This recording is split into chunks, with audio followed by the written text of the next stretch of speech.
Thank you very much for your valuable time and your partnership with PestWest. I want to thank, again, Tom for co-moderating this particular program as we go through and look at LED system technology. This program is being recorded and will be available a short time. We will address some questions at the end as time permits in the Q&A. So let's get started. Disclaimer, this presentation is intended for educational purposes only, depending upon your device.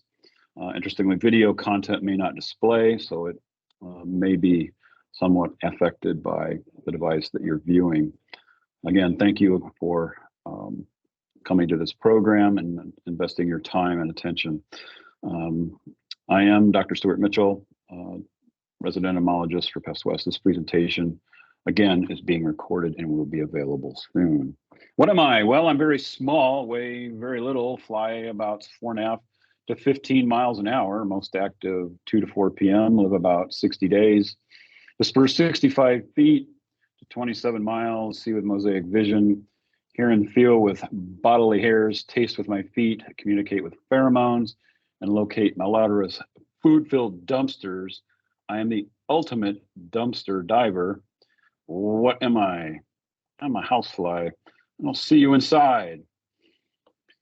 Interestingly, one study suggested when a housefly's legs are stimulated by an appetitive food source upon landing, the mouth parts extend for consumption, whereas contact with aversive compounds inhibits extension. And of course, many micro cues are involved when flies are foraging aerially or terrestrially.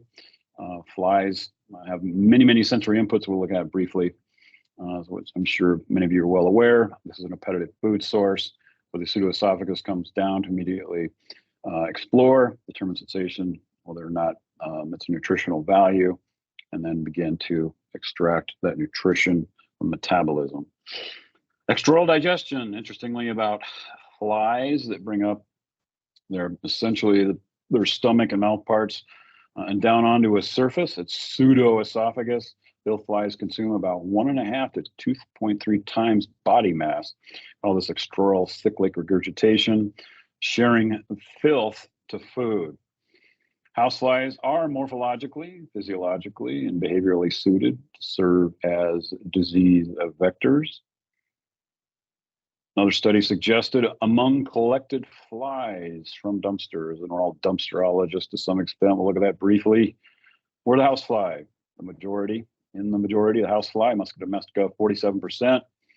Other cast of characters being blowflies, 13 and 14%, respectively, and others along the way, flesh flies and others. But housefly notably leading those antagonists. Food residues in dumpsters will attract pests. Overall, the prevalence of foodborne pathogens was 3 times greater in the gut than on the body, as far as surfaces of flies. Interesting fact, as that same study suggested, again, 3 times greater in the guts than on the body. From a pest plate to your plate, if we look at the aggregate contamination that comes upon a restaurant or other food facility, potentially, the more we have en masse migration of pests or pest pressures that assault and adulterate that particular facility in its endeavor. Cumulatively, we can end up with this. Regrettably, in foodborne illness seems to be a growing concern. If you follow FDA or USDA food recalls and so on, and the various types of third-party audits inspection, we see that the FBI, the foodborne illness, continues to be more of a concern and certainly more significant.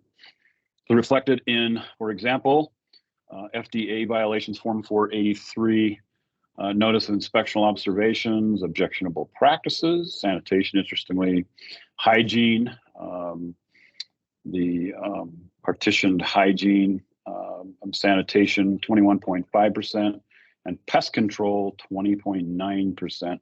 So pest control has a significant impact on food safety, has a significant impact as a good manufacturing practice, and certainly can significantly impact third-party audits when we have deficits. So pest control is a significant program involved in the food safety process.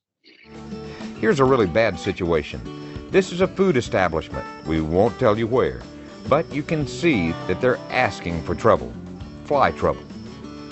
Not only do they have open doors that lead to the food preparation area, but they also have trash cans right outside those open doors.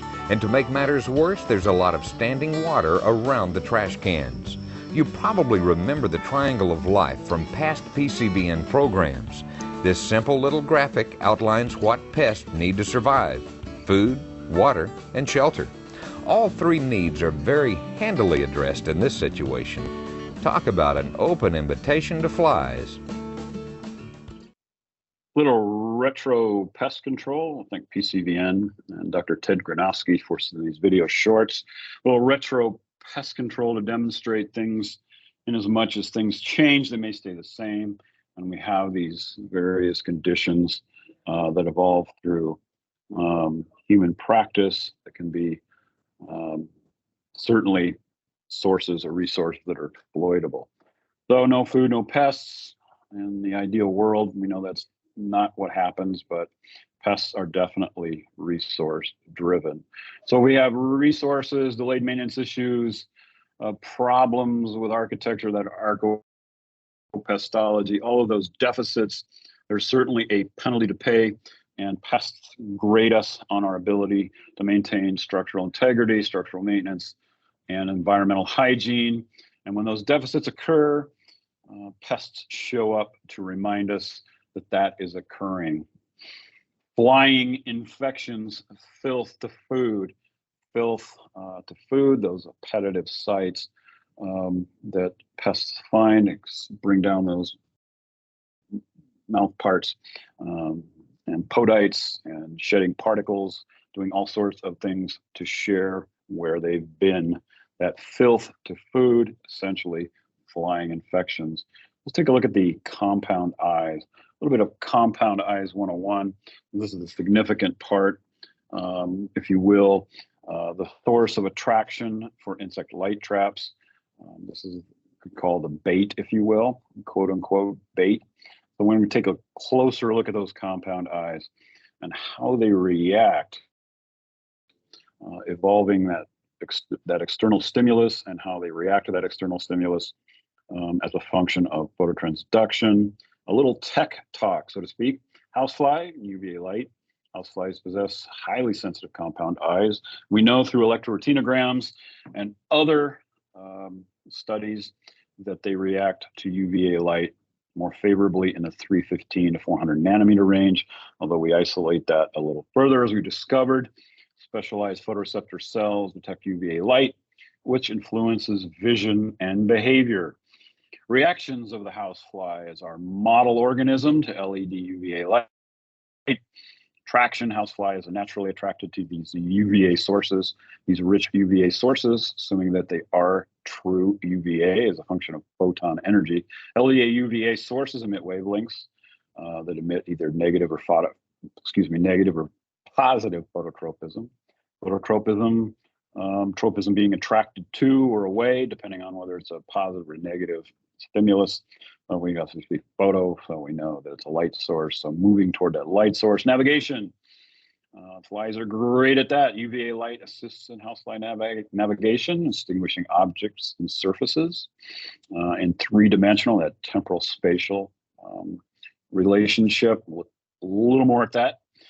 Surface-mounted device LEDs, which are the earlier generation of insect light trap systems, the LEDs that emit the light to attract flies. UVAs, the SMDs, the surface-mounted device LEDs, tend to have some bright spots which may affect navigation, could potentially cause disorientation or altering light patterns, depending on the orientation or how the insect is perceiving the light at one angle relative to the surface-mounted device LED. Reactions to housefly and LED UVA light, visual perception. UVA light influences visual perception. Specific photoreceptor cells, we all well know, ommatidia. Include compound eyes, respond to UVA light, ommatidia, six-sided lenslets, mosaic vision, work in six, or groups of six from a neurological standpoint. And the cornea of the compound eye, work in groups of six, enables housefly to detect patterns, movements, environmental changes, feeding behavior. Housefly attraction to UVA light enhances ability to locate food sources. UVA light influences feeding behavior. Again, we saw those, per the study suggested, appetitive, more favorable, or nutritionally biased sites versus the more non-nutritional biased sites, which in effect could be a reproductive site in between nutrition and oviposition. Of course, rhodopsin and phototransduction, this is the good stuff, visual perception. Compound eyes of houseflies contain ommatidia with photoreceptor cells containing rhodopsin, which is an opsin protein. It's a visual protein. If any organism has visual perception, utilize rhodopsin. Rhodopsin undergoes conformational changes or changes in shape upon absorbing UVA light with photons. Remember, photons, physics buffs, basic physics, we know that photons have wave and particle characteristics, but no mass. So when they initiate phototransduction process, photoreceptor cells detect and respond to the light. The rhodopsin, which is again the light-sensitive pigment protein, or opsin for short, undergoes structural change upon absorbing UVA photons, but not just any UVA photons, they have to be the right energy. Signal transduction results when the absorbed UVA light triggers a biochemical reaction. Neurotransmission results where the electrical signals are generated by photoreceptor cells and transmitted to the brain via neurons at about 260 meters per second, very, very quickly.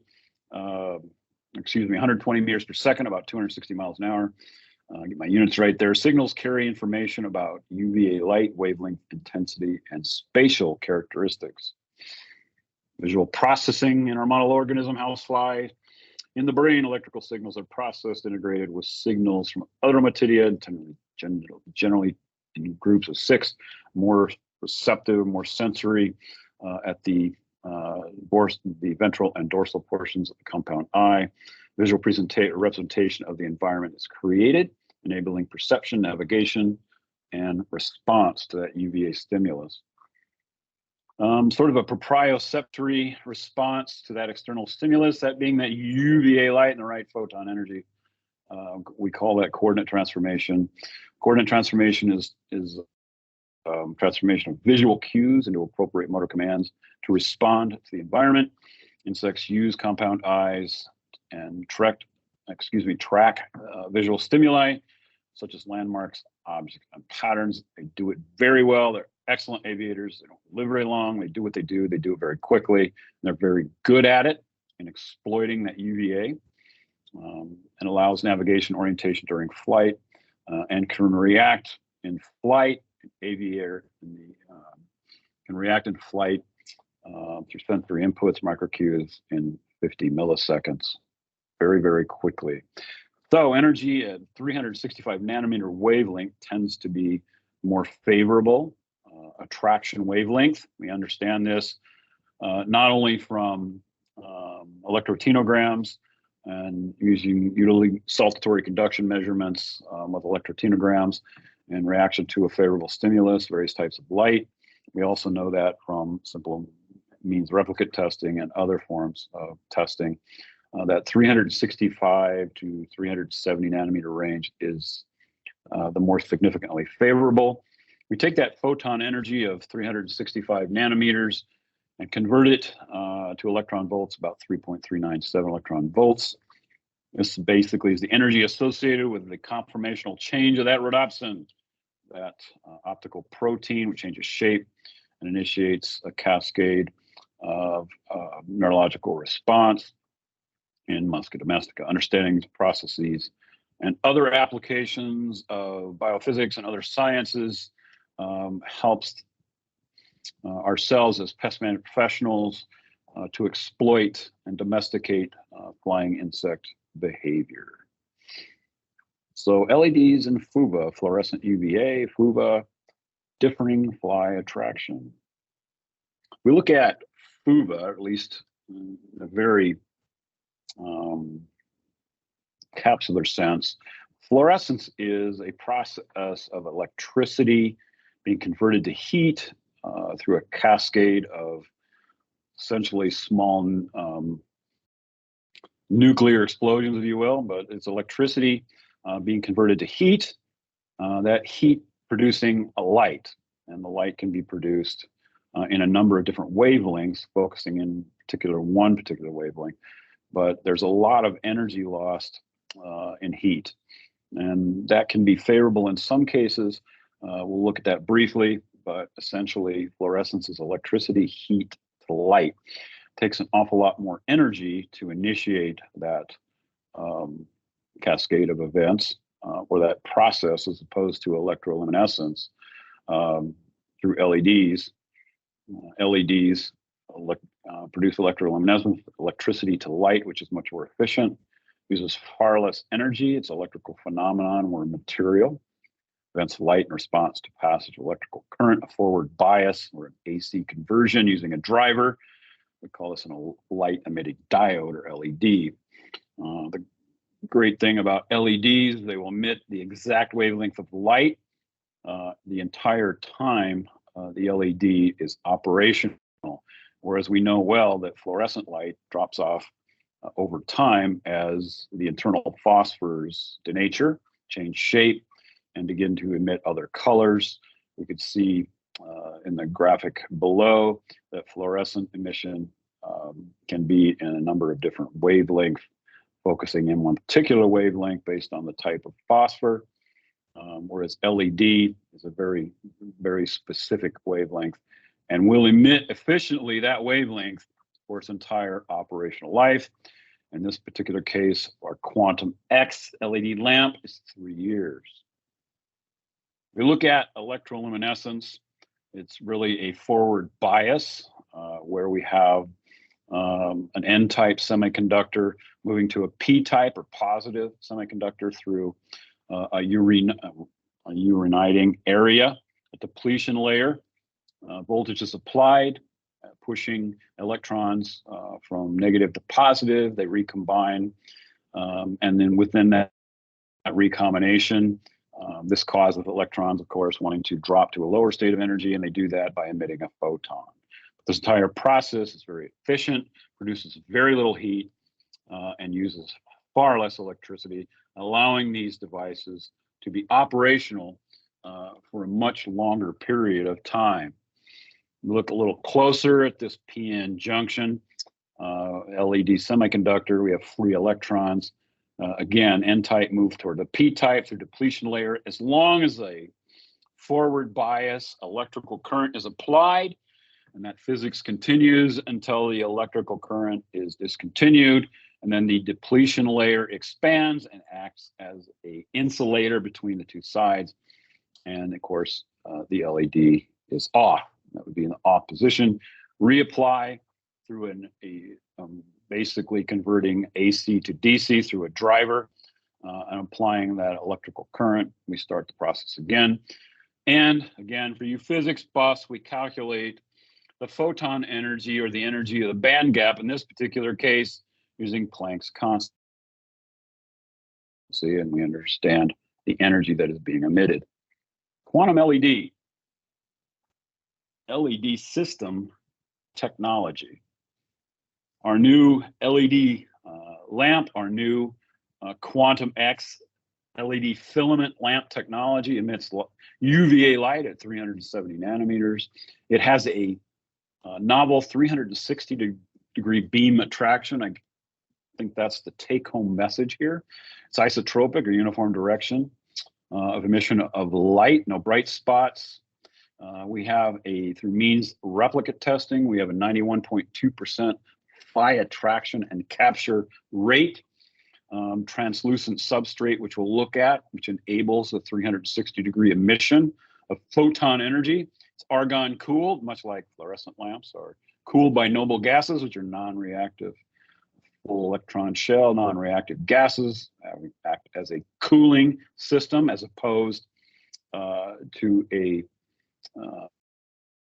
metal device, a metal heat sink, which we'll look at, T5 configuration, 21.6 inches, FEP shatter-resistant coating with an IP68 ingress protection, 5.6 watts driving it, which makes it about 35% less power than surface-mounted device LEDs in the more earlier versions of LED systems. And so we have a lamp which has 24 LEDs on 18 filament supports, giving 432 LEDs per lamp. LED filament light distribution is 360 degrees compared to that of between 120 typically and sometimes 180 degrees of the light emission through the SMD LEDs used in earlier generation systems. This is an example of an SMD LED where you have the emitted light essentially. You go back earlier, we saw how LEDs are driven through electricity, movement from the N type to the P type. We have emitted light in whatever wavelength, depending on what the semiconductor materials are. We have this emitted light in one direction at one width. Surface-mounted device LEDs, the electromagnetic radiation intensity falls off the square of distance. Like any other electromagnetic energy, it is an anisotropic or unequal emission pattern where we have different values when measured in different directions, depending on the receiver or who is viewing the light, whom or what is emitting light, orientation to the SMD LED, electromagnetic radiation, or UVA is relative to the receiver, in other words. Interestingly, in surface-mounted device LEDs, if they are handled, we have contaminants from the hands, such as sebum or cholesterol or sweat or other contaminants from our daily endeavors, and they are smeared onto the surface-mounted device LED. That LED will no longer function correctly. So contaminants adversely affect, not affect, SMD LED performance. So care should be taken when cleaning the unit not to touch the individual LED elements and lenses. These particular LEDs can fail if handled. They have a non-transparent heat sink. Again, these are the SMDs, or the surface-mounted device LEDs. They have a non-transparent heat sink, metal heat sink, quite often, which will mirror to help angle the light, which we'll look at briefly. So these particular devices have a mirror coating and emit light in one direction at a narrower angle. So if we look at the drop-off from apex of the SMD, if we go back and we're looking at apex, we look at the top of this SMD LED. This is what's graphical here, The spatial distribution of the SMD LED drops off from the apex. So the angle changes the relative luminosity or luminous intensity.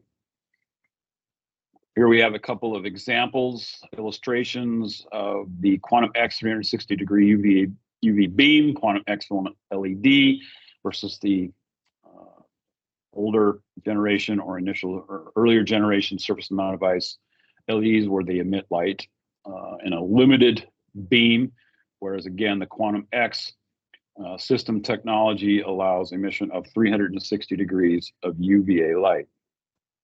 There's an illustration of this through the transparent filament. This allows light to be emitted in all directions. And again, argon cooled, an argon cooling system. Gas fill conducts heat to the lamp surface to some degree. Not much heat is produced. There's not much infrared produced in this process. And these LEDs, however, having a gas cooling system will bring some heat to the lamp surface, which can be sort of a synergist to attract flies. Of course, tolerates high ambient temperatures of greater than 50 C or 122 degrees Fahrenheit. Can you clean your LEDs? Well, you can easily clean these. Quantum X LED lamps, again, are touch-proof LEDs. They're easy to clean lamp surfaces. In the process of maintaining our insect light traps, which we have to do, Examples of removal of various types of plasmas would be insect saliva, feces, and other contaminants can result from hands and so on. So to clean your Qualis, always use a cloth dampened with water and a mild non-abrasive detergent. Do not use scouring pads or abrasives. Again, a cleanable surface. And when we look at the frame or chassis, if you will, of insect light traps, they again are designed to interact with light in various ways. This light, for example, a mirror is reflected. The incident ray is reflected at the same angle of incidence as the reflected ray, and we have a mirroring, obviously, of our image, which is very, very precise. Whereas we move into a less smooth surface, we have specular reflection, where the reflected ray angle of reflection is slightly different, but we still get reflection back from the surface. And then we have diffuse reflection. Diffuse reflection happens on a more porous or rough surface. And so we have these types of reflections from the frame or chassis of the Quantum X Qualis system, the Manus Qualis. We have specular reflection of the 360-degree light emission off of the frame, as well as diffuse reflection off of the glue board and similar non-smooth surfaces. So Quantum X, superior fly capture, 360-degree light distribution using 432 LEDs per lamp, 864 LEDs per system. Here's just a brief illustration of the perception of UVA light at 365 nanometers. This is using female houseflies, both dorsal and ventral perceptions. Graphical here. The lux is significant, can't be too bright. A brighter lux in an LED emission can be somewhat offensive or repellent to flies, depending on the angle, perceived angle of light perceived from the LED. Of course, lux is illumination, 1 lumen over 1 meter squared, surface area 1 meter, and 1 lumen is roughly 1 birthday candle at 1 foot. So lux is important, and the appropriate lux, along with the appropriate UVA emission, have been engineered and designed into the Quantum X lamp for maximum fly attraction and capture by the system. A little bit of illustration of that fact in an efficacy study, efficacy evaluation of the Qualis versus Musca domestica under lab conditions. Basically a laboratory trial to assess the efficacy of the Qualis fly trap over a 3-hour period, replicate testing at 30, 60, 90, 120, 150, and 180 post-release of flies. Test trap, obviously the Qualis fly trap with 2 Quantum X LED lamps. Here's the Mantis Qualis. Testing method, Musca domestica, they were obtained from a laboratory culture, 3 to 4 days old, mixed sex flies, evenly distributed mixed sex flies, 100 flies used in each test replicant. The room was 132 square feet, about 1,042 cubic feet. In description, ambient conditions of lighting, temperature, and humidity. Suspended on a wall at about 1.8 meters or 180 centimeters, or about 5.9 feet from the floor to the base of the trap. 100 flies released in the middle of the experimental chamber, same location, same per replicant. Here's an illustration of the room, flies released, test trap, 180 centimeters or 1.8 meters from the floor, about 5.9 feet. Statistically, just a mean replicant percentage, mean percentage of flies caught, and was tabulated in graphical form, as well as here's an illustration of that in each replicant, 30, 60, 90, 120, 150. And at 180, we had 91.2 with a relatively a 95% accuracy, appreciation at 1.9 standard error. So 91.2%. Comparatively, if we look at fluorescent lamp systems, say a 2-lamp 15-watt 18-inch UV FUVA system, the capture rate at the same 180 would be about 88, anywhere from about 88 to 92. And here you can see in each replicant the appreciative or ascending slope toward the 180, where we had achieved 91.2, which meets, if not exceeds, fluorescent or FUVA insect fly or flying insect attraction. Excuse me. Well, the results: quailless flytrap caught an average of 91.2 out of 100 over a 3-hour test period. We compared that to a couple of other systems on the market, and we found that we had a fairly decent performance, a favorable outcome in this particular replicant test. Novel LED glue board polymers. We know LED lamps don't put out much heat, as we've discovered, because of the electroluminescence versus fluorescence. So that heat, or that lower heat, becomes significant. So we have designed or engineered a glue board which works works in concert with the Quantum X LED lamp.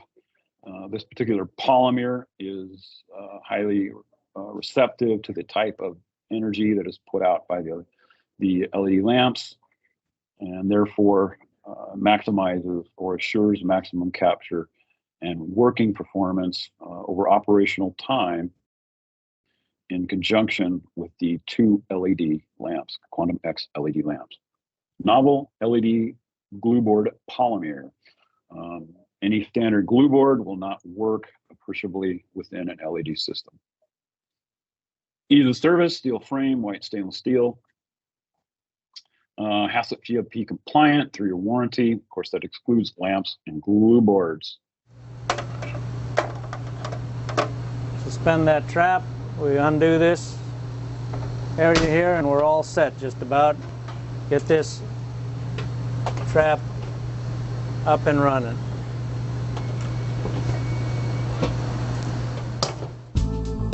Here are some things to remember when working with light traps.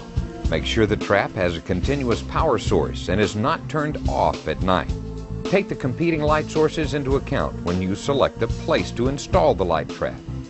Check light traps on a regular basis. They're especially good for monitoring pest activity, giving you a record of what has been infesting the area you're trying to protect. Replace the bulbs at least once a year, and for best results, twice a year. Just because a bulb comes on does not mean it's effective. Keep light traps clean. Dirty bulbs will reduce the trap's effectiveness, and dirty traps full of dead flies can attract other insects.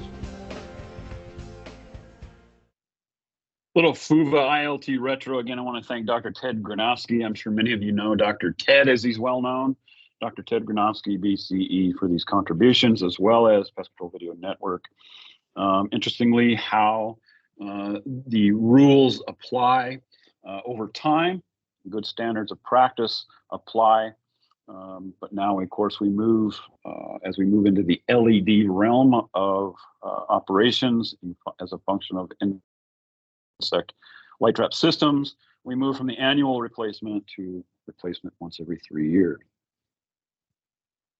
We have currently over 6,000 quailless systems, or quailless, the Mantis quailless, with the Quantum X LED lamp technology deployed in the field.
Manus Qualis and Manus Cirrus, readily available now for your deployment into your theater of flying insect control operations. Coming soon, the Qualis with IP66 ingress protection, OnTop Pro 2X and the EXGX, a system for front of the house, back of the house, and every environment in between. Again, I want to thank you for attending LED System Technology, the Quantum X LED system. And with that, I think we'll take some questions. We pushed you around a little bit early, so we'll have some time for some questions. I think if I can bring back the Q&A. I want to thank everybody for attending. And if we have any questions, we'll have a few minutes to address those. If you would like to place those in the Q&A. And again, I want to thank everybody for your time and attention and attendance. And we at PestWest appreciate your business and partnership. And we are here for you pursuant to your flying insect control programs and best practices. If you have any questions, I'm happy to keep the webinar open for any of those who want to place those in the Q&A. And again, this program is being recorded and will be available for playback at your discretion. We have a question from Benjamin Hoddle. What is the disposal process of these quantum LED lamps? We have a best practice, I'll address it this way, called Mad Hatter, where we will send you a box with a shipping label, and you fill the box. You can harvest those lamps into the boxes that are shipped, the cartons that are shipped, seal them, place the label back onto it, ship back to us, and we will dispose of those for you. You can also include fluorescent lamps, not just your replacement fluorescent lamps from your existing PestWest systems, but also overhead lighting, CFLs. Any of those can be recycled through our Mad Hatter recycling program. Great question, Benjamin. And again, thank you for attending. Question from Dennis Dixon. Thank you for attending, Dennis. Great question. Difference between IP unit and the current one available. Great question. The difference between the Mantis Qualis and the Mantis Qualis IP66 is that that particular system has seals on either end that will seal out dust and moisture. Would be applicable to, say, a washdown area in a food plant or restaurant, or whether back of a house endeavor or enterprise. But it would resist dust to a certain particulate size, as well as water, exposure to water, not being submerged. It cannot be submerged, but it will resist both dust and water, because there's an insulating system engineered into the Mantis Qualis IP66, which is coming soon. And that would be the distinct difference, whereas the Mantis Qualis would be a deployable system at ambient conditions, and not a dusty environment and not a wet environment. Great question, Dennis. Thank you. Still have a few minutes. Again, I want to thank you for your time. The investment of your time and attention in this program. We at PestWest appreciate your partnership and your business. And if you've never experienced working with PestWest, we encourage you to do so. We are here for you. We are here to support you in your flying insect control programs and insect light trap system best practices. I'm here to help. Been in the industry for 40 years, done a number of different things. Wear hats in many ways, but I'm doing my favorite thing I like to do, and that's spending time with you in a discovery in the practice of flying insect control. And I hope you'll take the opportunity to investigate our Mantis Qualis and Mantis Cirrus systems. And again, we will soon have our OnTop Pro 2X. No wall space, no problem, put it in the ceiling. Also our Mantis Qualis IP66 for dust and wet environments, and our EXG, which would be for dust and gas environments, such as distilleries or perhaps bakeries, these types of environments. Again, I'm Dr. Stuart Mitchell. I am a resident entomologist and other hats for PestWest USA out of Sarasota, Florida. I want to thank James Schaefer, president of PestWest USA, for allowing me the opportunity to bring you this discovery in Quantum X LED technology, and also Mike Goza, our national sales manager. And again, Thomas for moderating this program. And with that, I thank you very much for your time and your attention, your partnership, and your business, and have a wonderful day. And thank you for attending Quantum X, a novel LED technology. Thank you.